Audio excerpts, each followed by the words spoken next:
Hi guys, thanks for tuning in to another video episode on ForgottenWeapons.com. Today we have a really cool, very old revolver. This is a Japanese Type 26.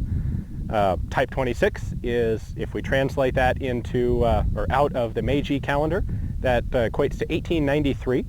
This was the first domestically produced Japanese military revolver, which replaced the Smith Wesson No. 3 in Japanese military arms.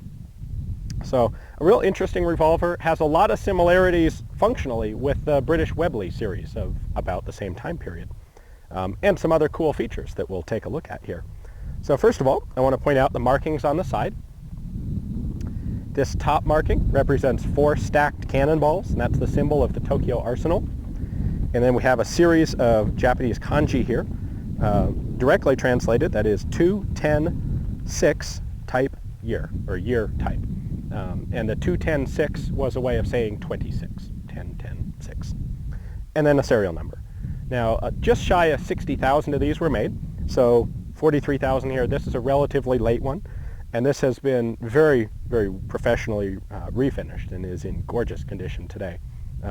Most of these revolvers are some level of ratty, just because they saw a lot of hard use over several different conflicts. So manufacture of these started in 1893 and went on until about 1925. So they were actually making these for a little over 30 years, quite a long time, before they were ultimately replaced with the Nambu series of automatic pistols.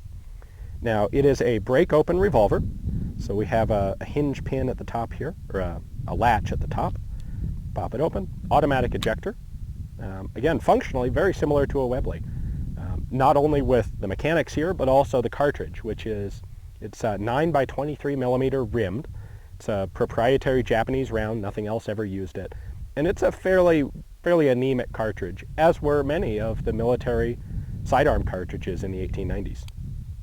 So one of the really cool thing here is disassembly of the piece, which start by taking the trigger guard and you pull forward on the rear of the trigger guard, and that actually has a catch in it. So it can be oshite itayo, a serious pain in the ass sometimes if it's too sticky. But what we do is pull the trigger guard forward, and then you can actually lift up the side plate. There we go. And then we can see the entire lockwork of the pistol sitting right there in front of us. So when I pull the trigger, you can see how everything works. Trigger pushes up on the hammer. We have a spring right back here that goes down into the grip. It's a flat V spring that's providing tension on the hammer. And when I pull far enough, this slips over the sear and fires. So this is a double action only design. There's no way to cock the hammer and leave it cocked. And you can see they have this nicely bobbed hammer. Nice and smooth so it won't catch on anything. So we actually, I can take the grip panel off as well. So you can see the rest of the V-spring there. So very simple, real easy if you need to get in there and clean it or replace any parts. Everything just opens up right in front of you like that. Reassembly, we just close the side plate and snap the trigger guard back in, and we're all ready to go. So we did manage to get our hands on some factory reload 9mm Japanese revolver. Go ahead and load this up.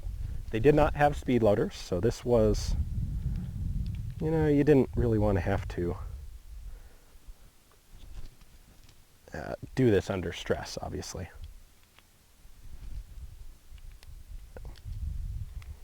There we go. One other thing I should point out. So with most American pistols, the cylinder stays locked in position all the time. With these guys, and some other designs, the cylinder will rotate freely until you actually pull the trigger. And when you pull the trigger, it will index it 1 notch and then lock it in place. So when you're firing, the cylinder, and in fact this one is a very tight example, the cylinder stays safely and nicely locked in place. So anyway, let's go ahead and see how this thing shoots. I have a feeling, kind of like the 38 caliber Webleys, this is going to be a very comfortable pistol to fire. And aside from its relatively weak stopping power, I think this probably would have been a pretty nice service sidearm to use. So, let's see.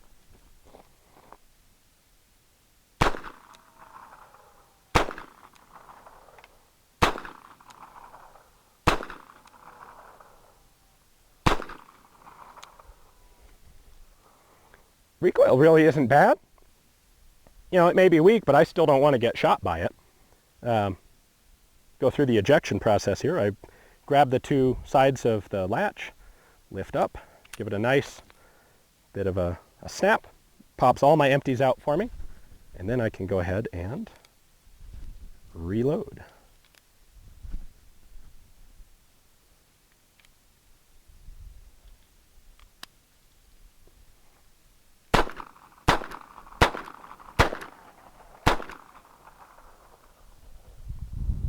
Hope you guys enjoyed it.